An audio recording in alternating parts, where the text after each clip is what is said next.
Welcome to Verified RX, your prescription for success. Brought to you by the Vizient Center for Pharmacy Practice Excellence. Title II of the Drug Quality and Security Act of 2013, referred to as the Drug Supply Chain Security Act, or DSCSA, was designed to ensure the safety and integrity of our nation's drug supply and prevent counterfeit medications from entering the market. It gave a 10-year timeline to have a completely electronic, interoperable system in place to track a drug from the manufacturer through the supply chain to the patient. 10 years are up, and we at Vizient are providing a multi-episode series on this complex topic. I'm Gretchen Brummel, and here to give us the straight talk about DSCSA in our first episode, Ready, is Carolyn Liptak, my fellow Pharmacy Executive Director in the Vizient Center for Pharmacy Practice Excellence. Welcome back to the podcast. Carolyn, let's start with the basics. Just in case someone hasn't been paying attention, what is DSCSA about at its core?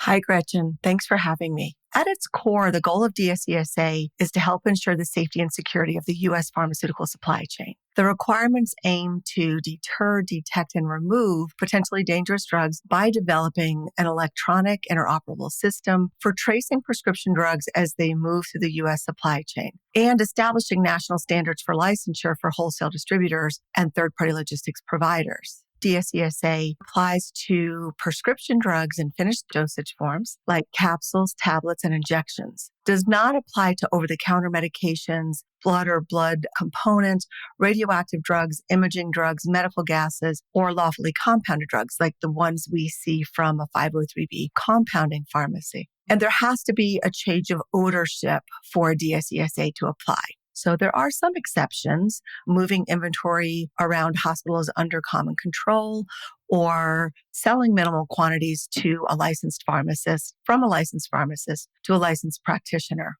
Central distribution warehouses or central pharmacy locations, once verified, can move medication around those locations without further tracking and tracing. All of this became public law on November 27th of 2013. The FDA established an implementation pathway that spread out over the next 10 years, leading up to this November 27th, 2023.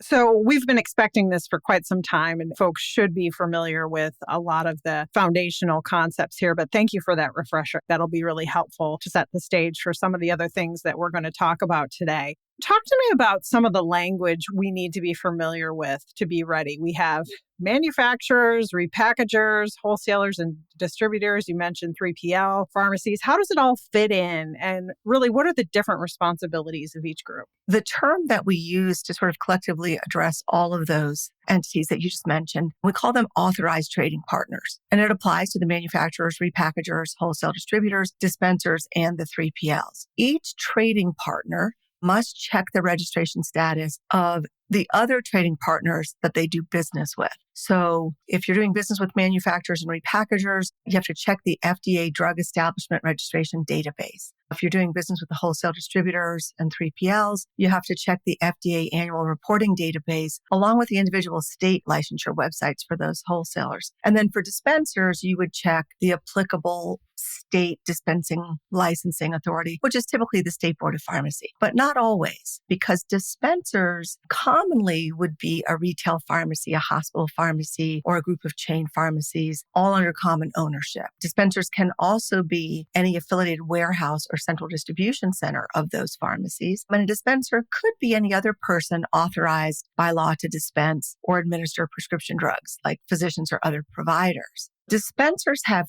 three key responsibilities for DSCSA compliance. We have to confirm the entities that we do business with are licensed or registered. We have to receive, store, and provide product tracing documentation. We have to investigate and properly handle any suspect or illegitimate drugs, including quarantining the product and reporting to the FDA. The second responsibility is probably the most complex, and it starts with the manufacturers. And then it follows the product as we move through the supply chain. Manufacturers are required to provide three pieces of key information: transaction history, the transaction information, and a transaction statement. what we call the 3 Ts. Right now, it can be in paper or electronic format, but once we move to an all-electric format on November 27th of 2023, only the transaction information and the transaction statement are necessary. The other thing that manufacturers have to do, a major role on their part, is they must affix or imprint a product identifier to each package intended to be introduced into commerce. This product identifier includes the product's national drug code or NDC, a unique serial number, the lot number,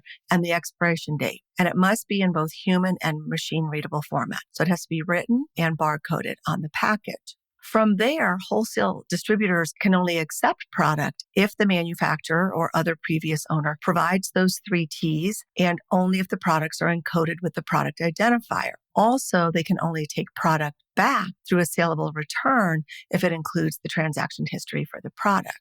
So now moving further down the supply chain, pharmacists can only accept prescription drugs that are accompanied by the 3 Ts and include this product identifier. All of this is stated very clearly in the Drug Security Supply Chain Act itself. Pharmacies have to verify the product identifiers at the package level and store the product tracing documentation in electronic format for the next 6 years. They have to provide all product tracing documentation with the transaction if they sell to another trading partner or pharmacy, but the tracking and tracing does not apply when they dispense the prescription to the patient or if they sell to a pharmacy dispensing to a specific patient. So that's how the product will be traced through the supply chain.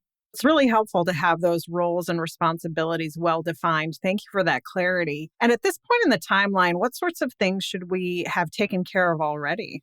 I'm going to be talking about the dispensers. But we as the dispensers, as you can tell, we're at the end of the supply chain. We should be making sure that we can receive, store, retrieve, and send the TI and TS information in a secure electronic interoperable manner. We need to make sure that the transaction information includes the data elements of the product identifier that I just spoke about at the package level. We need to have systems and processes in place for verification at the package level, systems and processes in place for promptly responding to a request by the FDA or other federal or state official. We need to have systems and processes in place to promptly facilitate the gathering of the information, the TI and TS information, if we're sending product back to a manufacturer or a saleable return back to a wholesaler. And then lastly, because the state boards of pharmacies will be involved in DSCSA, to really reach out to them and know your specific state's standards and requirements. So hopefully a lot of that background work has been done. What should be on our immediate to-do list? So there's many things that our members should be considering at this point and should be working on. Last month, the FDA provided some guidance, and they recommend, but do not require, that all trading partners use the Electronic Product Code Information Services, or EPCIS standard, to provide and maintain the data associated with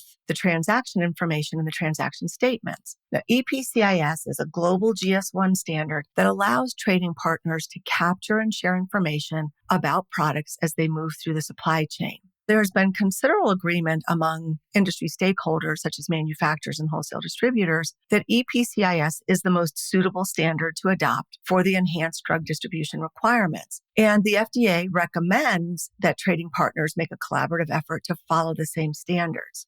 So as a result of the use of EPCIS, which requires the use of global location numbers or GLNs, most manufacturers and wholesale distributors are requiring that the dispensers they sell to have a GLN for each ship-to location in their organization by November 27th, 2023. So you mentioned a GLN. What is a GLN? Do I need one? How do I get one? Who needs one?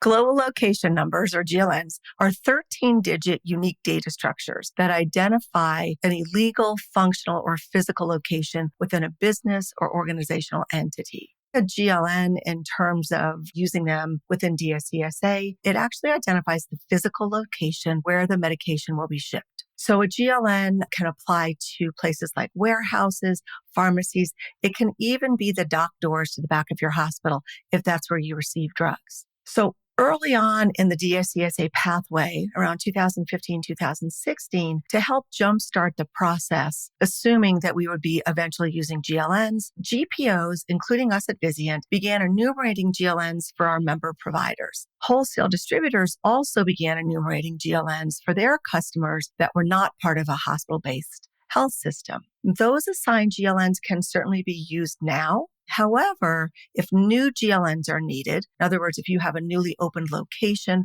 or perhaps a newly acquired location, dispensers have to obtain additional GLNs at the organizational level. Although we can no longer enumerate GLNs on our provider members' behalf, we at Vizient do provide training, support, and access to the GS1 Data Hub so each organization can manage their own GLN accounts going forward. So you asked, do you need one? How do you get one? If you're a dispenser and you're unsure if a GLN has been assigned, it's best to reach out to your GPO or your wholesale distributor, or at least to start there to see if a GLN's already be assigned, and then what are the next steps to get any additional ones you might need. That's a very helpful action step that you recommended. What else have we been doing at Vizient to help our provider members get ready for this? So we've been really heavily focused on DSCSA this last year, particularly since last summer when the FDA released some guidance documents. And so we've conducted repeated readiness surveys to see just how ready our members are, to identify gaps where we can hopefully provide some additional education and plug some of those gaps. We provided membership-wide webinar earlier this year, ongoing updates through our monthly member-facing sourcing calls, monthly pharmacy newsletters, our weekly hot info announcements. We also created a DSCSA webpage. And on this DSCSA webpage, we have information from the FDA, including links to their information and webinars. We have plenty of Vizient resources, for example, how to obtain GLNs. We also list on our website previous webinars that we've provided and a side-by-side comparison of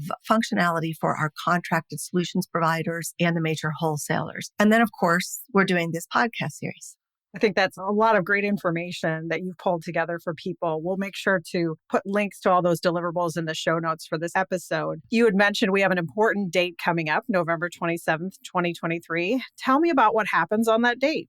Originally, we were expecting full enforcement of the DSCSA requirements on November 27th of 2023. But on Friday, August 25th, the FDA announced the availability of the final guidance for industry regarding the enforcement of requirements. So essentially in that document, the FDA explained that until November 27th of 2024, they do not intend to take action to enforce the following requirements. And these were 5 key requirements that we've all been working toward. The first is that the transaction information and the transaction statements needing to be exchanged in a secure, interoperable manner. The systems and processes that were required to be in place for verification of product at the package level, including the standardized numerical identifier. The systems and processes that were required to promptly respond with the transaction information and transaction statement upon request by appropriate federal or state officials. The systems and processes that were required to be in place when returning product to a manufacturer or a wholesale distributor. All of those requirements that we were all working toward for November 27th of 2023 will still be implemented on that date, but the FDA will not take action to enforce them. The FDA believes the compliance policies outlined in the guidance will help supply chain stakeholders, particularly trading partners, by accommodating the additional time that may be needed to continue to develop and refine appropriate systems and processes so that they can conduct an interoperable electronic tracing at the package level and to achieve robust supply chain security under DSCSA while helping ensure continued patient access to prescription drugs. The stabilization period will accommodate an additional year until November 27th of 2024 to allow trading partners to implement, troubleshoot, and mature their electronic interoperable systems. The FDA expects trading partners to use the stabilization period to build and validate interoperable systems and processes, manage products and data, and ensure continuity of the supply chain and product availability to patients. The FDA made it very clear that the guidance is not intended to provide and should not be viewed as providing a justification for delaying efforts by trading partners to implement the enhanced drug distribution security requirements. The FDA strongly urges trading partners to continue their efforts to implement necessary measures to satisfy these enhanced drug distribution security requirements that were introduced in 2013. So what I'm hearing from you is that our members should still continue to work towards these goals and not take their foot off the gas at all. We're just getting a little bit of a stabilization period in order to make that work happen. And what is the impact of the recent FDA announcement? So earlier this year, in June and July, several industry stakeholders, including the Healthcare Distribution Alliance, the National Association of Chain Drugstores, the American Pharmacists Association, and the National Community Pharmacists Association, all reached out to the FDA to express their concerns about the lack of readiness of manufacturers, wholesale distributors, and dispensers. When they expressed their concerns to the FDA, although these 2023 requirements have been known since 2013, given the complexities of these requirements, many manufacturers were not ready or were concerned that they would not be ready by this November to send package level data to their customers. And if they were ready, much of the data would be inaccurate. Given the specific requirements that product has to move through the supply chain, specifically electronically, including the 3 Ts, and must be serialized, or it should not be dispensed to patients, there were concerns that there could be disruptions in supply chain. The concern that was expressed that this lack of readiness could create serious risks to pharmaceutical supply and patient care. These organizations suggested to the FDA a stepwise, phased-in approach. Given the announcement from the FDA that they would delay enforcement, we certainly appreciate this stabilization period that they're allowing. It allows all of us to use this time to further develop and refine our interoperable systems and processes while helping ensure continued patient access to prescription drugs. I think that's a great perspective. And I really want to thank you, Carolyn, for joining us today. It's been great having you on. Thank you, Gretchen, for having me. And listeners, please join us for more Verified RX podcasts. Subscribe today, like us, and send us your comments. We'd love to hear from you. Verified RX is your prescription for success and is brought to you by the Vizient Center for Pharmacy Practice Excellence. I'm Gretchen Brummel. Thanks for listening.